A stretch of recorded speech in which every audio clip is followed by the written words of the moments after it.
me, it's the one and all Paul Friends, welcoming you to Starfleet Universe On Call. And just a reminder that we're coming down to it. We have scenario number 5 today, and we have scenario number 6 next week, and that's going to be it for the live sessions. Just a reminder. And after that, we're going to start at 8:30 for just a news portion. So if you want to, you can feel free to join me.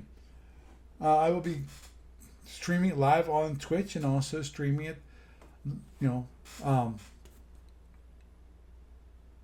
live on the Discord server. So if you want to, you can join me. I will not be interacting with people. Just to let you know, everybody will be muted.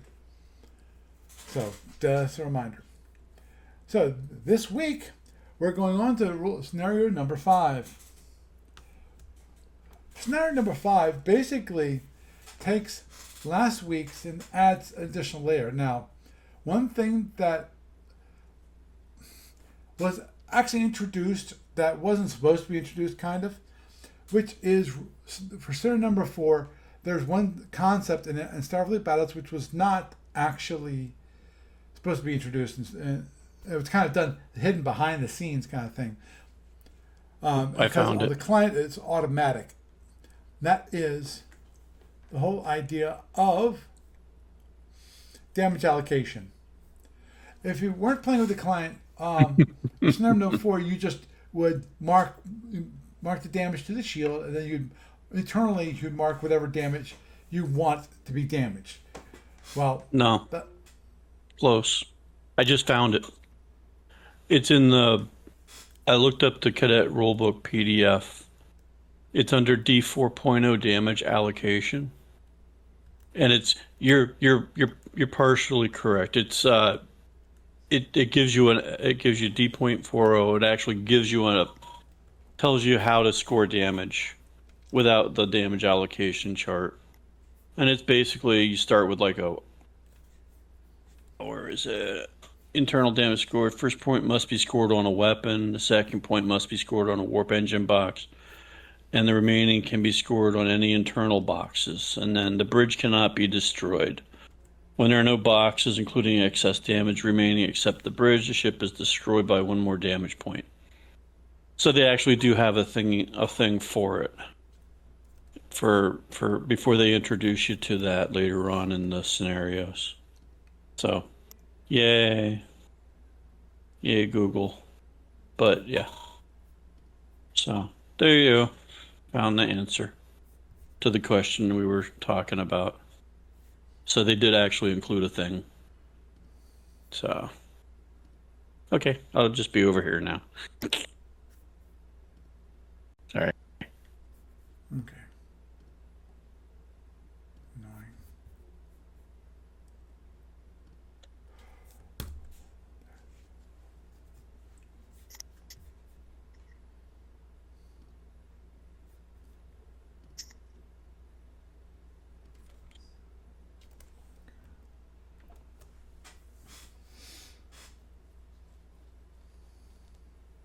Okay, so the Cadet actually has the damage allocation chart. If you're in the video, if you're podcast again, please watch the videos because this is going to be very boring to those people on the podcast.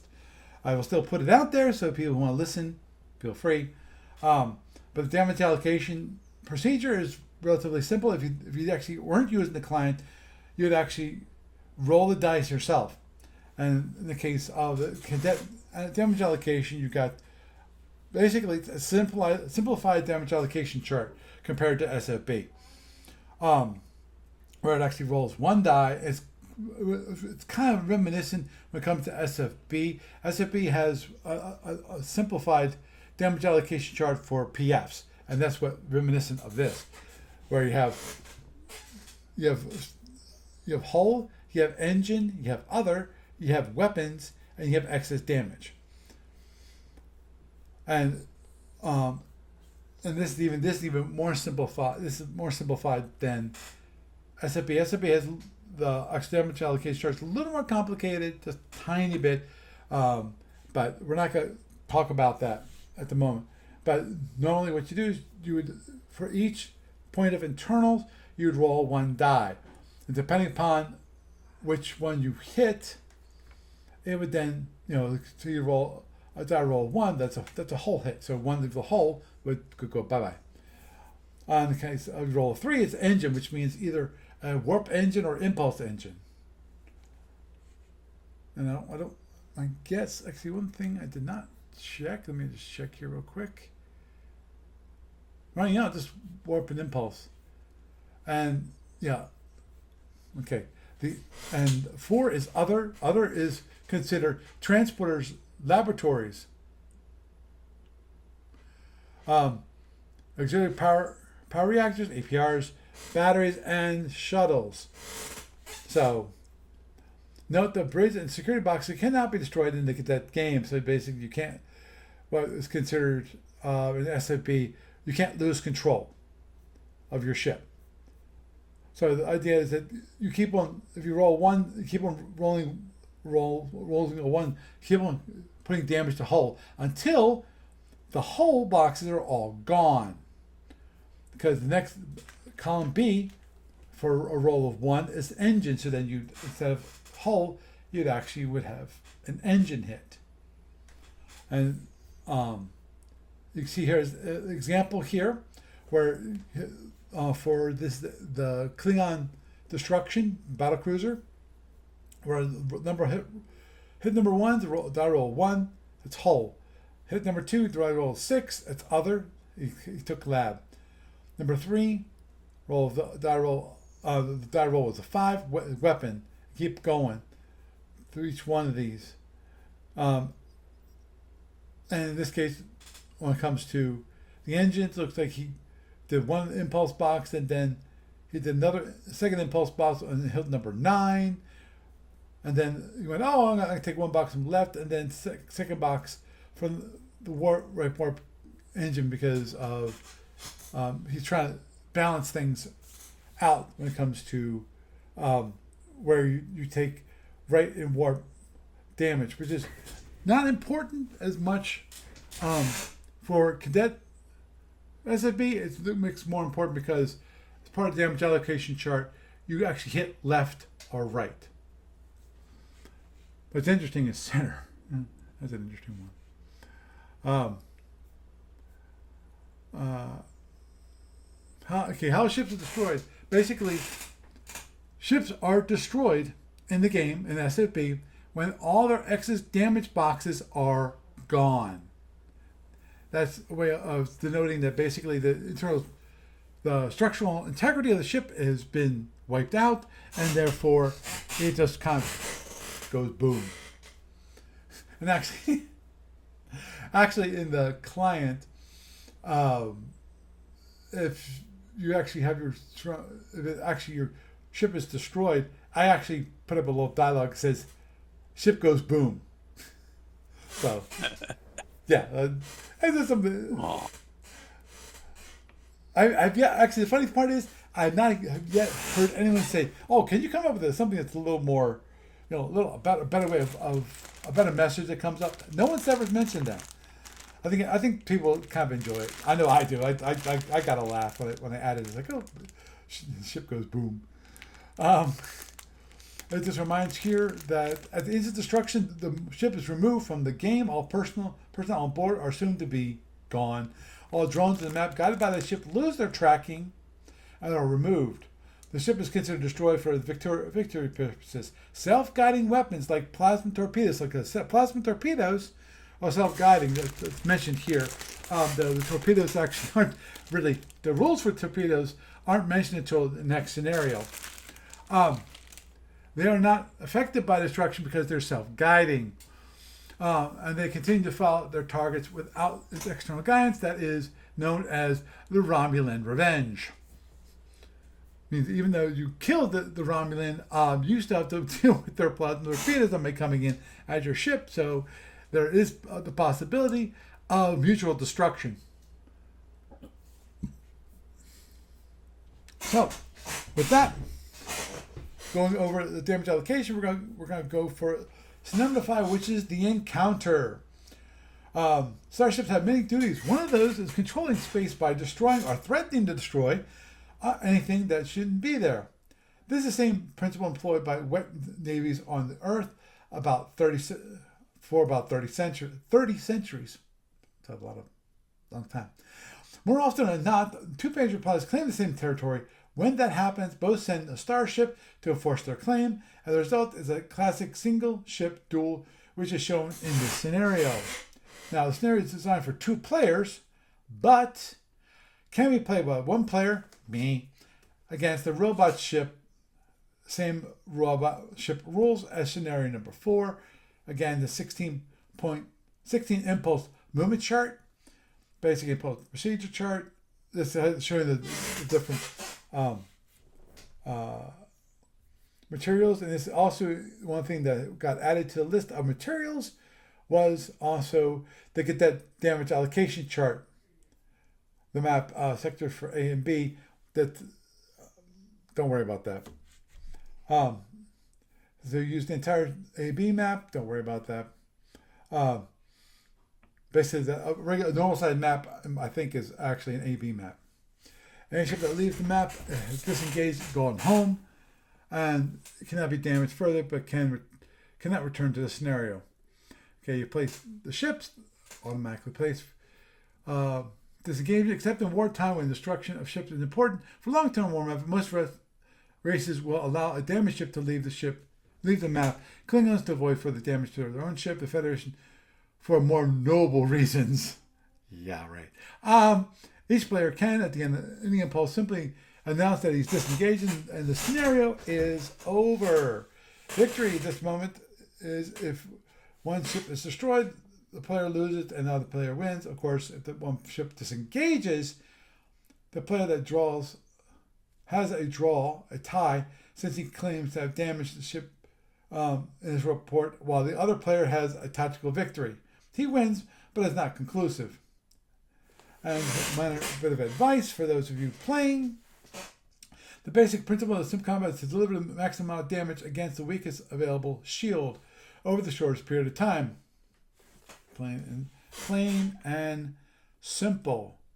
And mentioned here at the end, which is the replay after reading the plasma torpedo rules, which is right here, starting the rules for scenario number 6.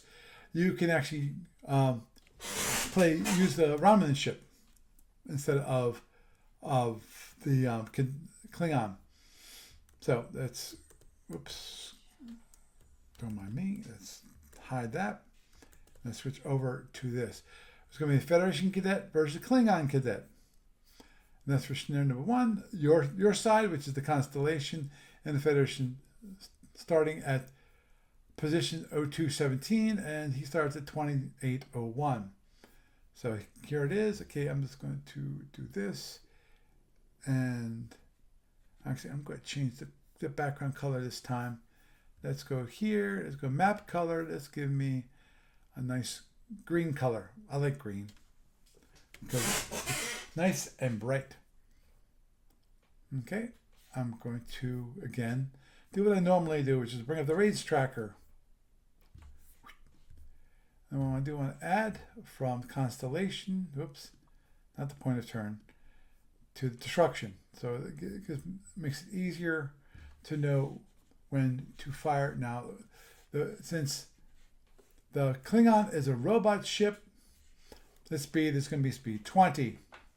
So first thing we need to do, of course, is energy allocation. So let's start. Okay.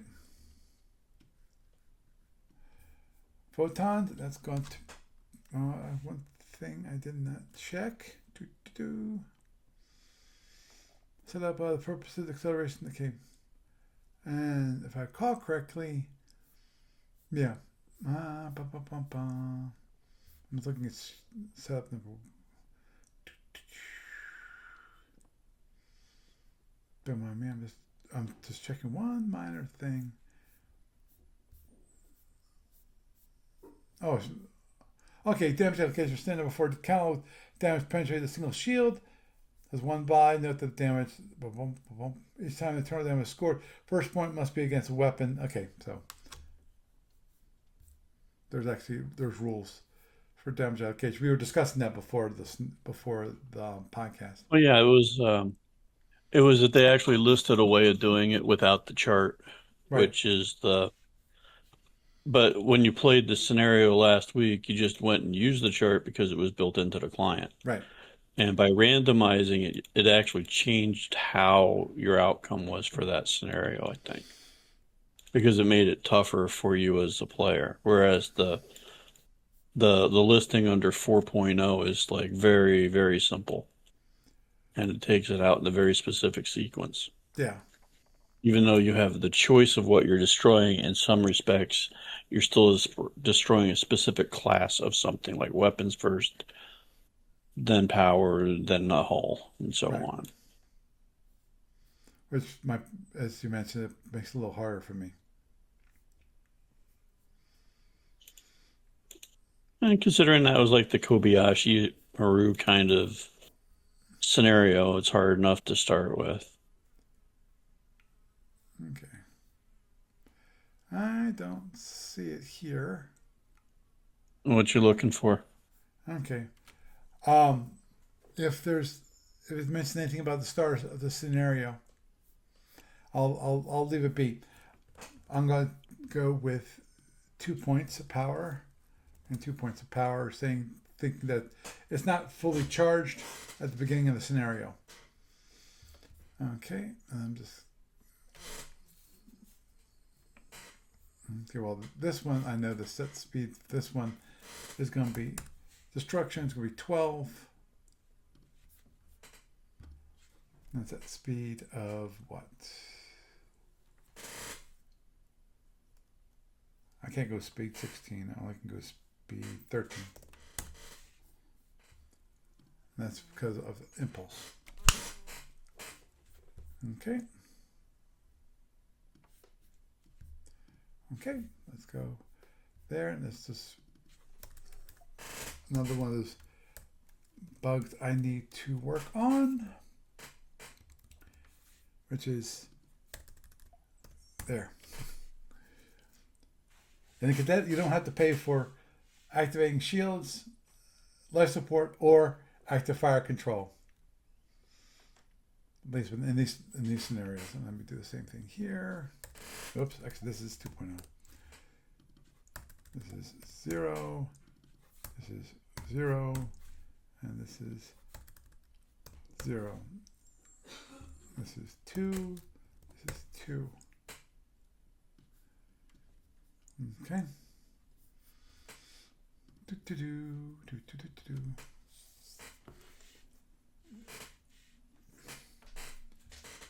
Okay.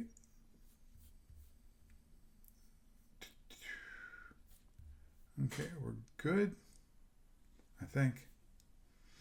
Yeah. Okay, good. Good.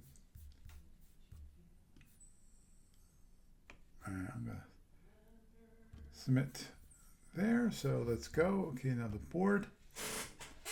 Now that's here. That's I forgot it's already changed. Don't have to do that. Okay, number 1. Nobody moves. Oops, let's fix this. So I can go here and go F1, F2. So I can easily go back and forth between the two. So next, and he goes forward, and when it comes to Klingon,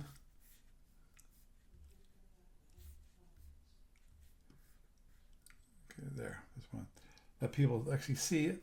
Okay, let's go to next, and then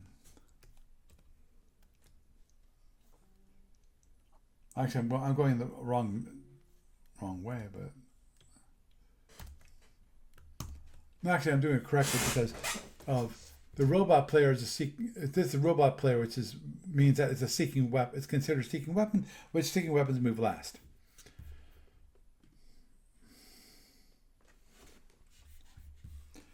So again, so at this moment in time, it probably doesn't matter because of our range. And then like that. And then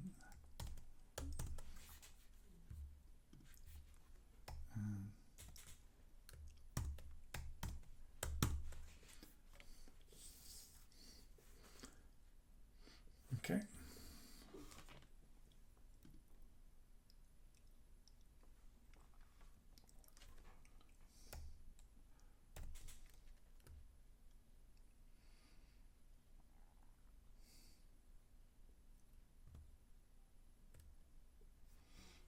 Russ.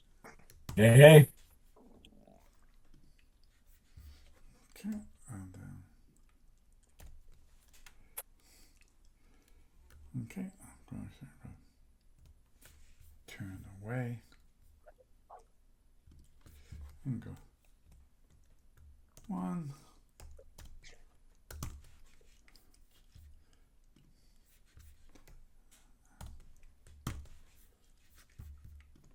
Okay.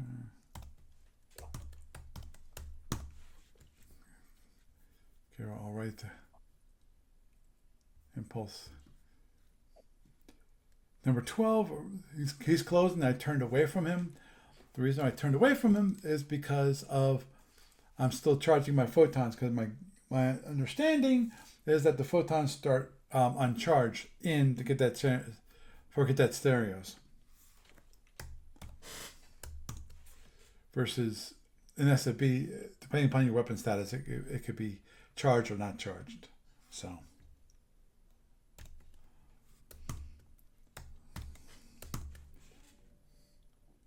Okay, he's coming. Dun dun dun dun dun dun. But it's gonna be interesting to say the very least. Okay, so let's go straight. Okay. There. Okay, next. Last impulse for the turn. So okay, F1 goes straight ahead, and for him, he's going to turn in. So it's range 11, and according to the robot rules, he gets to fire. And given that, if you looked at his SSD for destruction, you've got 2 phaser 2s that are in arc, and you have 2 disruptors in arc. So let's go with the 2 phaser 2s. Okay, I'm just going to put P2s so we know what it's associated with, and that's going to be, let's get range 11, so 9 to 4, and this is actually phaser 2s. So we got 1, so we got big whopping, because 4 is 0. So display, so we have big whopping 2, and then now we're going to have the disruptors. Again, if I recall correctly, those mean that that's going to hit with 1. Yep. 9 to 15, 1 standard, which is 1 to 4. So he hits with 1 for a total damage of 3. So let's click on that and click display. So that's a total of 5 points of damage against the constellation. And because here's it's shield, this is shield number 5 right here, facing him. So that's going to go against this shield number 5. So let's apply the damage to shield number 5. And shield number 5, damage is 5 boxes. So, boom. Go. Now, going on to, now we have to do EAs again. Start the next turn, and it comes to energy allocation. Okay, so 2, 2. Destruction. It's got the 2, 2, and 2. Right, and set speed, and he's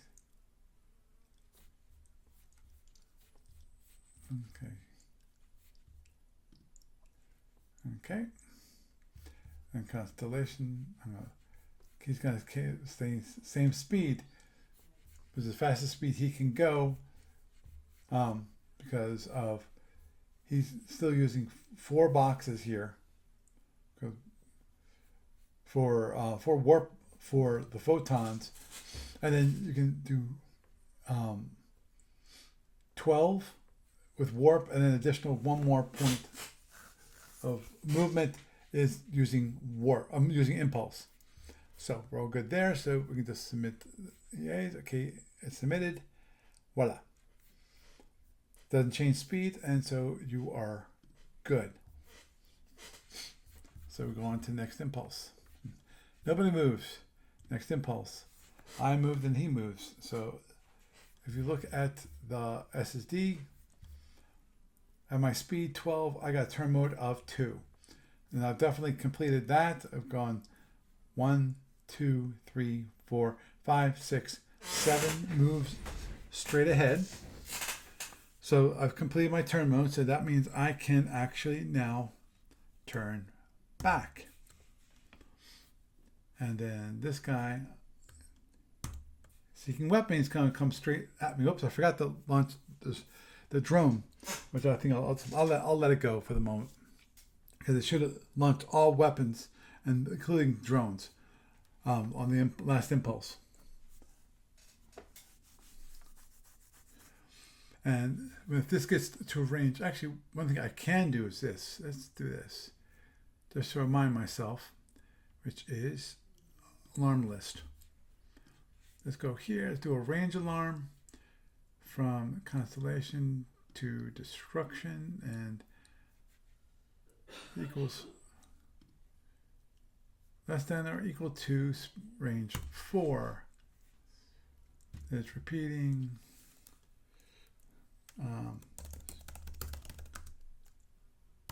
In range. So there. Now, okay, because range 4 is the first firing point, in which case I just want a reminder that, hey, we've reached range 4. Okay.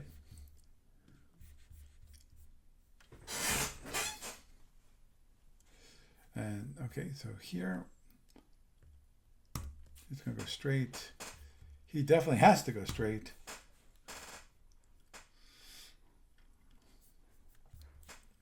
Next impulse.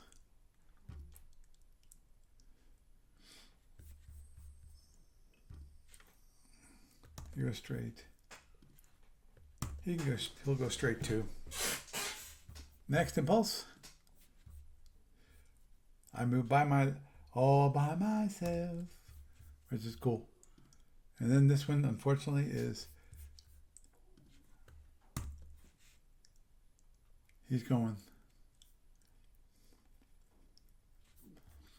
Let's go there, and in this case, I think I want him to turn.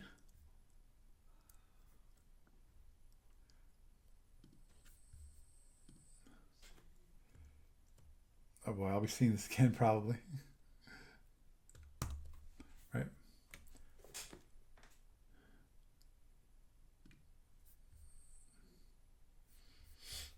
So that means he's going to fire, and I'm going to fire at him.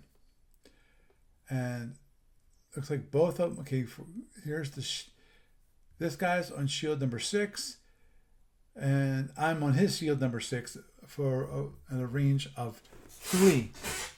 So let's let him fire his. So he has actually. Let me just check this. No, he's not. He's not. The left side are not here. Are not in arc yet. But his disruptors are. So again, it's going to be actually first things first is he's going to launch a drone. So launch drones, and target it's going to be constellation.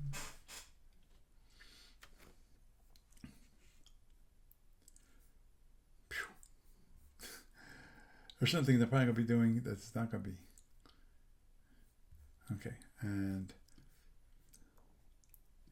I'm going to let it go like that. Okay. Now, I'm going to fire for him, he's got 2 photons and he's got 2 phaser 1s that are currently in arc. Of course, the more importante question is should I I'll just let the drone hit me. If I should be able to get a fresh shield in play. Yeah. Okay. So I'm going to fire 2 photons at the Klingon right here. So let's go with the photons. Okay, 2 of them. 50%. And that's going to be photons at range 3, 1 to 4. So 1 hits for total of 8 points of damage against the Klingon. And now we got 2 phaser 1s.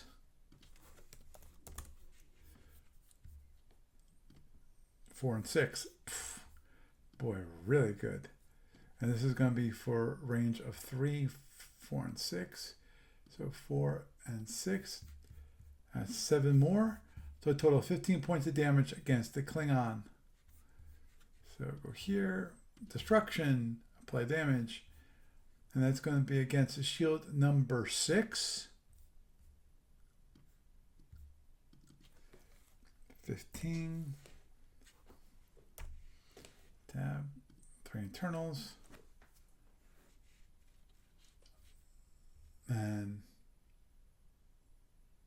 But they're not an arc.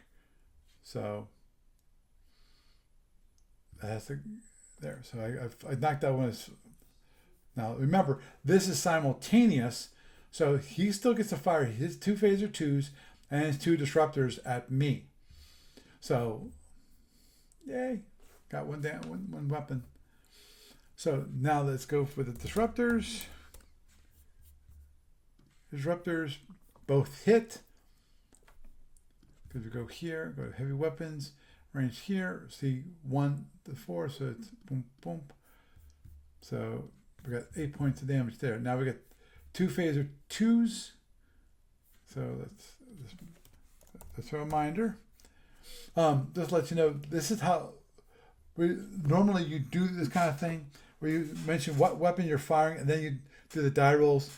This is part of SMP Online. It's basically a way of telling your opponent what die rolls belong with what weapons. And 2. So we got 2 and 2. Range 3. If I recall correctly, that is maxing out at 8 points of damage. Phaser 2s. Oh, no, yep. Range 3. Again. Alright. So 8 points of damage. Display. So he's done 16 points of damage to me. Oy. Okay, 16 points of damage to my shield number 6. 1 photon's gone.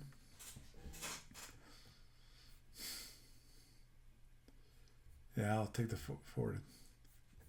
So he got 2 of my weapons. This is not good. This might be a really fast game. Me losing. Oh, this is going to be fun. Okay, so next impulse. Okay, so we got me. So me, I got, given I just turned and my turn mode is 2, I have to go straight ahead. Actually, no. And then F2, that's going to be this guy, and he's going to go straight. Because by going straight, he actually can get another weapon in that is to bear. Versus getting closer, because the goal at this point for the robot player is to get all the weapons that are currently unfired to bear. And this one and this, the drone goes straight ahead because he's going direction D. So the Klingon gets to fire one phaser 2 at me. Now the one thing I have to do first, which is, because it's on the shield line, we have to roll a die roll. So 6 is going to be, shield number 6 is going to be on evens. Shield number 5 is going to be on odds. So let's roll the die. Whoops. And that's going to be for the shield. Let's just shield. And it's an even number. So shield number 6, that's bad. Obviously. So, and now we got a P2. And firing after P2, that's a 6. Yay! Unfortunately, it's range 2.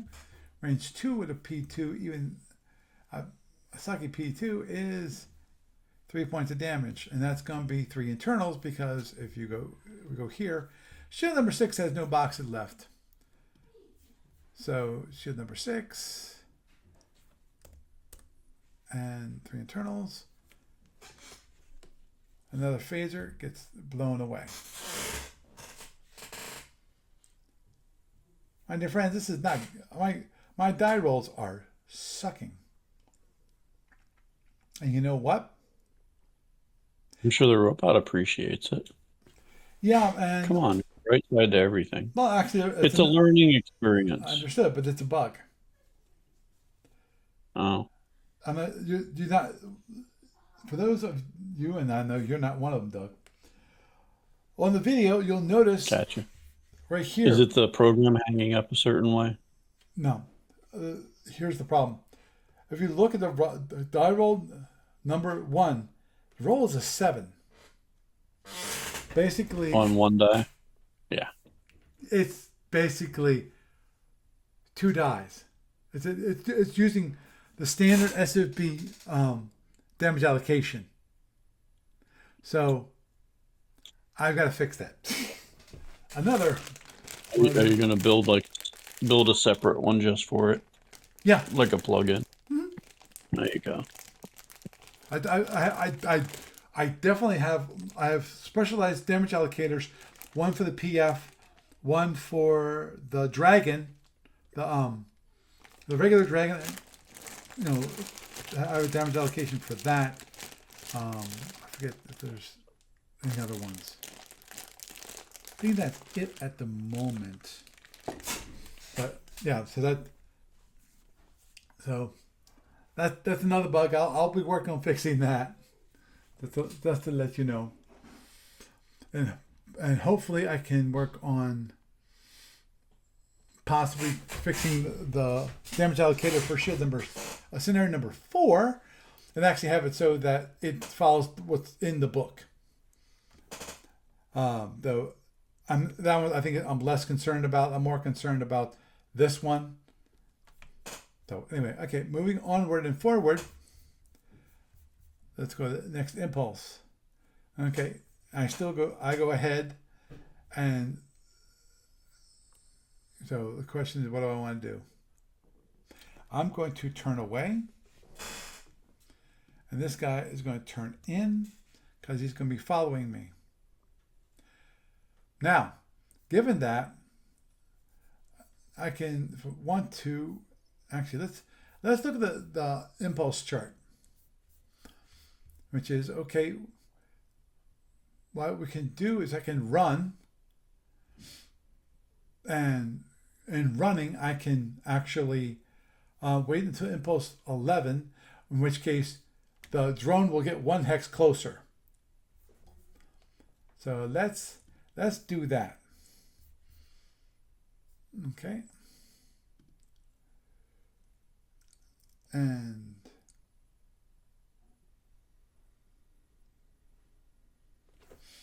okay, and this is going to be weird, but it's going to.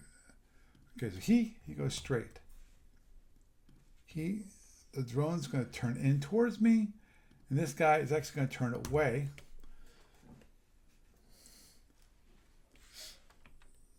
Because he wants to get his other side phasers into arc.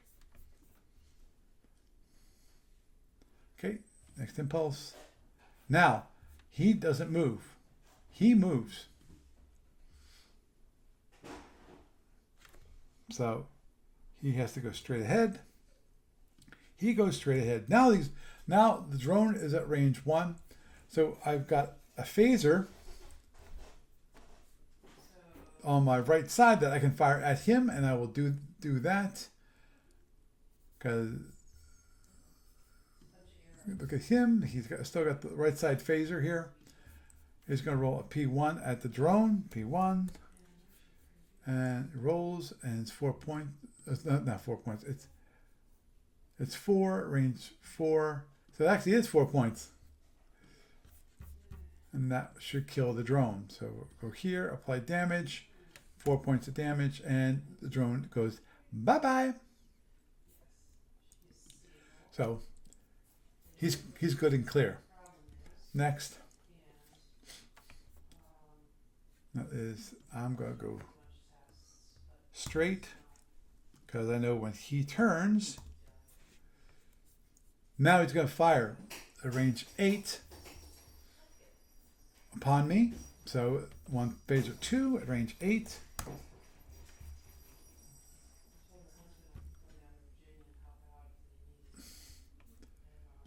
At range 8, and that's a 3. So 1 point of damage.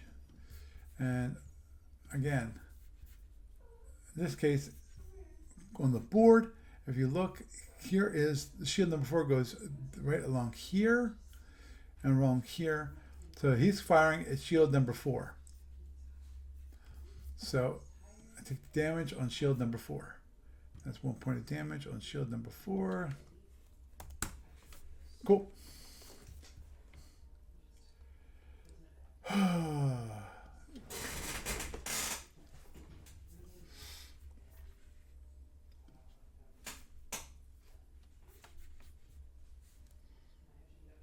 This is just shows you how Klingons have a habit of can beat the Federation because they can fire the weapons more often.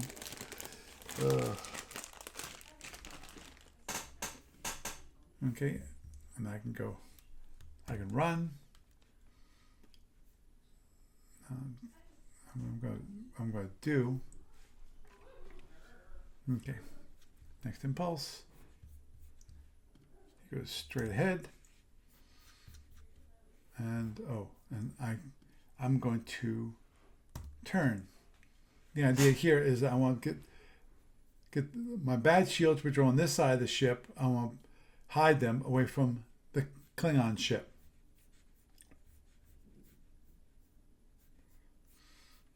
Right. Okay, and then I move, and then. Okay, so that he's going to turn in to get around and turn towards me. Okay. And then this one I'm going to turn down. He's going to go straight up. Next. Oh, nope, sorry. That was the last impulse of the turn. I forgot that. And that's why it warns me, hey, the following players, whoops, misspelling. Following actually has 2 O's. And have not submitted EAs. Okay. So let's do the EAs, which is not going to be good for me. Actually, and that's going to be that, and currently, that's weird. Oh, okay. Right. This should be, starting capacitor should be 0 because I used it all up.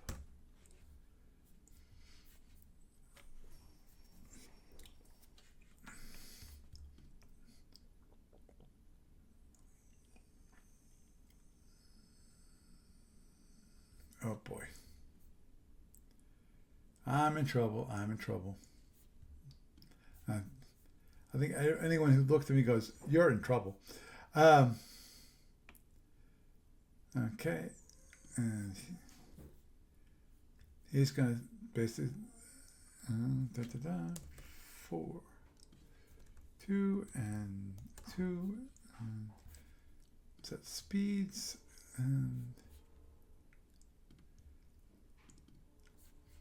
I can actually increase the speed here. I think I can increase it to speed 16. I gotta double check. Yep. I only got one. I'm pretty sure I only have one phaser left, correct? Only have one phaser left. One phaser and one photon. Whoops, I can't go speed 16 if I want to charge my photon. So I only can go, let me just check this again. Make sure that I have impulse. I have impulse. So I can go speed 6, I can go speed 15. So set speeds and set the speed. And it's going to be speed 15, not 16. Okay. Good, good, good, good. I'm going to submit. Oh. Oh.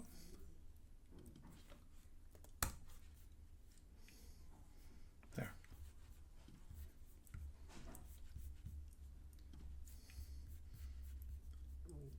Okay, so next. P30. Again, pulse 1, nobody moves. Pulse 2. I move. And then he moves. Turn.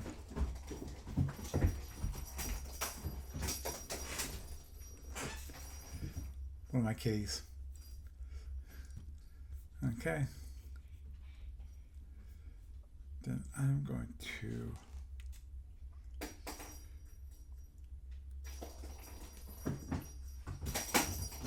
now I'm going to turn, and he's got to go straight. Next, I'm going to go straight ahead. He's going to turn in, and I'm going to keep going straight. Now I'm going to go straight, and he's going to go straight. I go straight. He goes straight.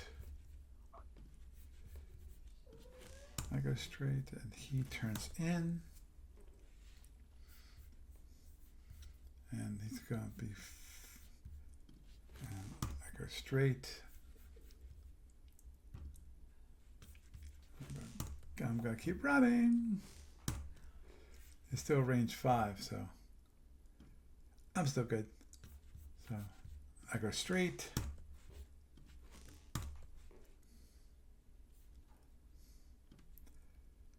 I'm trying to get a little larger, a little distant range. My guess, I probably won't be able to do that. Because at some point, I'm going to run out of room.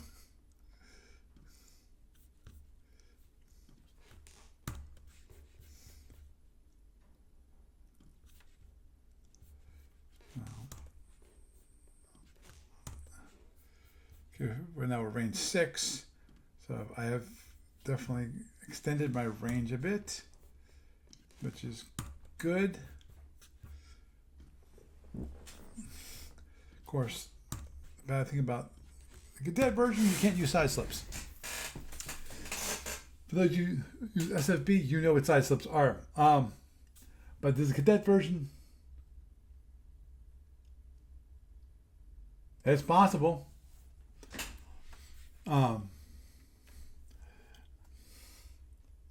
Jebba is 99 is saying, hey, Doug might have better look. That's possible.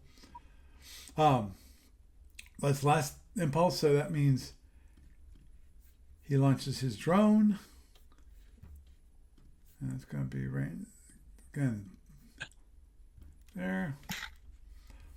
And then got 2 disruptors and 2 phaser 2s. Oh, sorry, 1 phaser 2 because one of his phasers got destroyed. So he has 1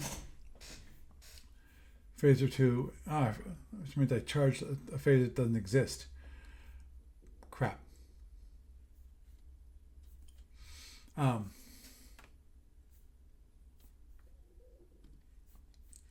So first we have disruptors. We got 2 disruptors. And he's going to 1 hit. Go here, go to heavy weapons. At range 6. So 1 hit for 3 points of damage. And the phaser 2 here. Phaser 2. Roll the die and roll the 3 at range 8. It's range 6, so range 6, so it's 6 to 8. 4 to 8, okay. And roll 3. So total of 4 points of damage against my ship. He's right on that, so we're gonna for shield, number 4 is even, number 3 is odd. Makes it easier. Okay, so he's gonna actually hit the shield number 3 with 4 points of damage. So go here.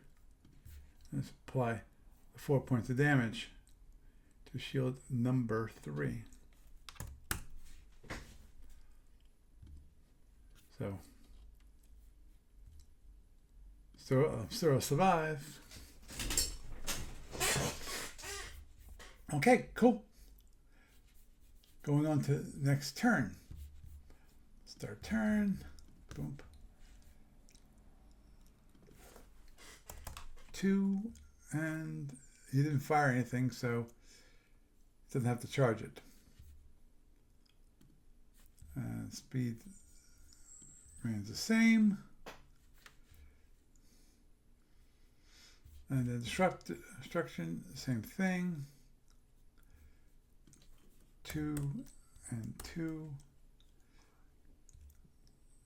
And actually 1, and we can recharge the battery. So we are good for this upcoming turn. Submit it. Okay, so the photon is now fully charged. This is going to be a difficult part because I have to get this guy around and facing this ship. And unfortunately, even with 15, it's going to make it really difficult. Probably should have gone a slower speed to get it around. But the problem is with slower speed, it means he's actually going to close on me, which I'm not sure I can avoid that. But anyway, next impulse. Drone moves first. Dun, dun, dun, dun, dun, dun. Okay. Now I'm going to turn. He's going to go straight.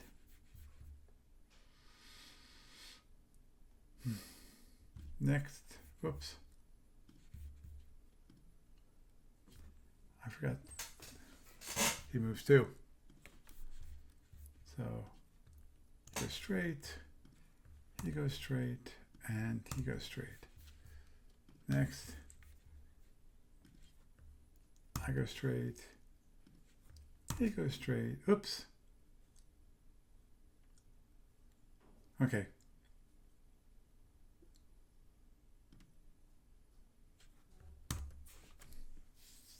Well, here's the problem. He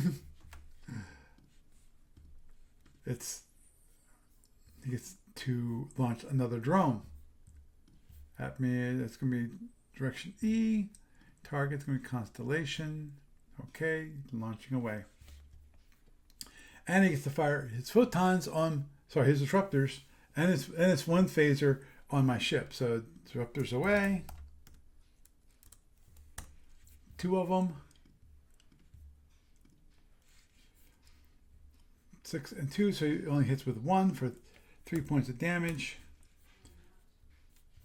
And then we're going to roll one phaser 2. That's 3. Let's roll a 3 at range 3. So that's 4 point. It's 4 points of damage, right? Yep. So a total of 7 points of damage. Okay, and that's going to be on Constellation. Apply 7 points of damage to shield number 3. That's 1 internal, and he got a hull box. Yay!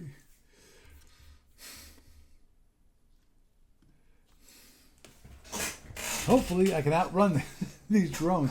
Because I'm going speed 15, so in other words, I should be able to outrun the drones. Now, the issue is going to be the Klingon. So I'm going to go straight ahead. Drone, he's going to turn. This one's going to go straight because he has to. Because when you launch a drone, the first move it makes is straight ahead. So whatever direction that you launch it, you have to move straight ahead. The only time that not quite the case is if your opponent tractors your drone. Now that's something that haven't gotten to that part when it comes to the cadet training manual yet. So okay, so here I'm going to move straight ahead. He's going to actually turn away so he can get the next phasers into arc. This one's going to go straight ahead. This one's going to go straight ahead. So he's going to fire his phaser 2 at range 5. Oh, and this is definitely shield number 4. So it's roll of 2 at range 5. And that's 2 points of damage. And SSD, let's apply 2 points of damage to shield number 4. So no internals. Yay! Impulse. Aw, you're doing good. Yep. Okay. So. You haven't exploded yet. Okay, now I can turn up. You won't explode. He's going to go. He has to go straight. He has to go straight because turn mode. And then those guys are going to go straight. I might have a problem. So, okay, next impulse. Now, he's going to go straight.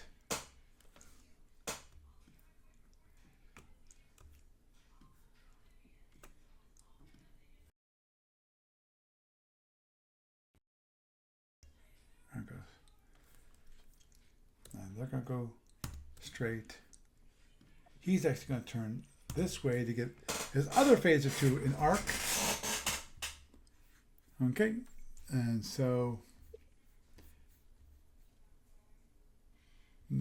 first thing is going to actually let's look at something. Let's look at my impulse chart. I'm going to be 15. Okay, so I will be keeping the drones at bay. So what I can actually do is I can fire one phaser 1 at the top drone. So I'm gonna fire phaser 1, the top drone. Okay, that's 3. Range 1. Yeah. 5 points of damage. So here, apply. What? I mean, just make sure I only do against 1. Okay. Cool. Apply damage. 5 points of damage, and it goes bye-bye. Okay. Now, he's going to fire his phaser 2.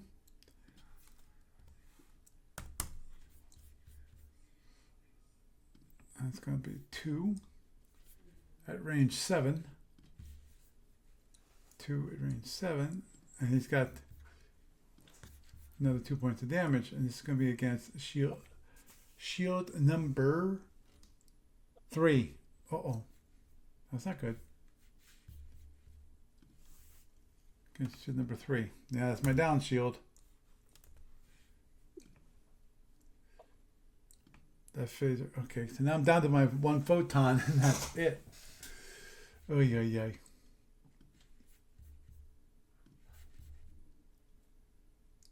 Next impulse. That means I go straight ahead, and it turns up. Mhm. Now, my issue here, if you hadn't guessed or not, is that at the end of this turn, that drone is going to hit me. Now, fortunately, if I want to, I can turn away, so I can not take internals. But I'm in big trouble here. Destruction has only 1 shield down, and he's got almost all his weapons. Me, I've got 2 shields down, and I've got 1 weapon left, which is 1 photon, which is going to be fully armed, so I can fire at it. It's just I'm going to be in trouble.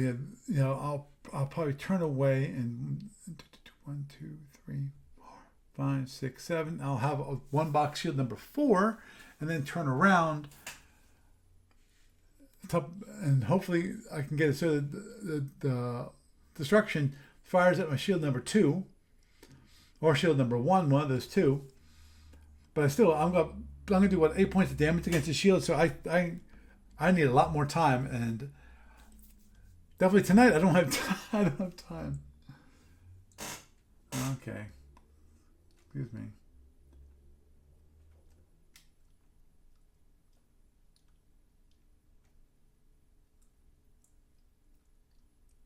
Okay, thank you. Stupid spam. Okay, I think we'll end it here. Obviously, again, I'm going to die. Man. So. Well, you could disengage, couldn't you? Oh yeah, that's true. I can actually turn this direction and just disengage off the map. I mean, they kind of mentioned that in the rules and the thing. It's like they're trying to teach the different levels of winning and losing in the game, because there's more to it than the just Klingon has a tactical being victory, bloodthirsty and I have a draw. yeah, exactly. So your guy gets to slink back to Back to headquarters. drinking station 9.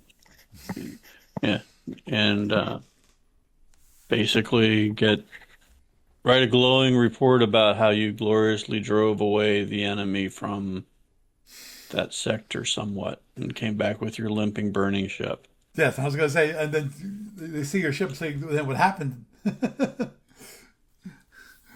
It was a glorious. Yeah, we won. Yeah, won. We won. Yeah. That's right. That's the ticket.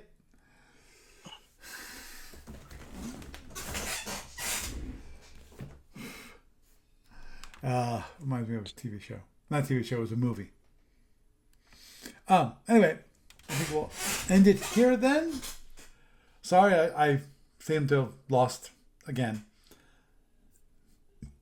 Obviously, this is one of the things We that can probably have a complete do-over with this if you want. I'd be willing to give it a shot. And if you want, we could do it on an off day sometime, and just record all the movement and throw in our own extra dialogue on it. And I don't think I've ever actually played the Cadet manual stuff. But if you wanted to do that sometime, I'd be willing to give it a shot. Okay. I'll have to get my... I know I actually have the physical copy of the rule book, the handbook. I'd be happy to bring that along. Possibly. I can also look at what I have out in storage And also, the one thing we can do is actually That we was sent can. up to me from Mike. I do have a camera stand, so I can do a live recording. That's another way of doing it Hmm. instead of showing Yeah. it on the SAP Online client. Well, the reason why I'm showing it on the client I is kind of like that client thing. it, It's pretty good for like demonstration purposes for this. and also it's implemented some of the some of the quote unquote rules. It doesn't enforce them. It just makes a mention to it, like, oh, in the case of speed changes for SFB, midterm speed changes. It says, well, if you're trying to do a midterm speed change before Impulse 4, actually before Impulse 3, like, your first speed change is when you're changing speed is before Impulse 4, i.e. Impulse 3. It will say, hey, that's kind of illegal. It won't stop you. You can do it. It just mentions that it's illegal. So it tells you it's illegal. It just won't stop you.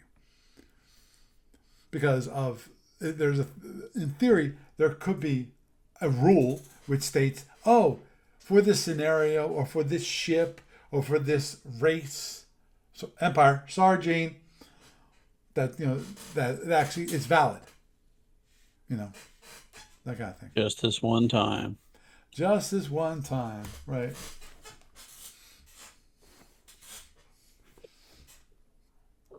So, Doug, it's been wonderful having you around while we're going through this crazy cadet training manual. Yeah.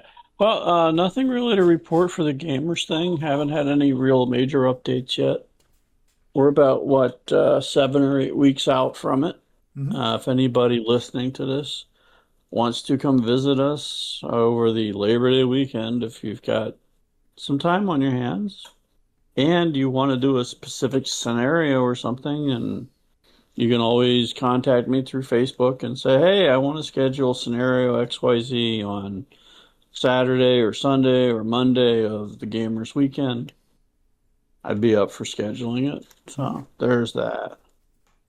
I mean, there's tons of channels out there where people do things, and we have plenty of table space and time, 14 hours of gaming per day. So there Yep. you go. Yep. Okay. Well, Doug, you have a good night.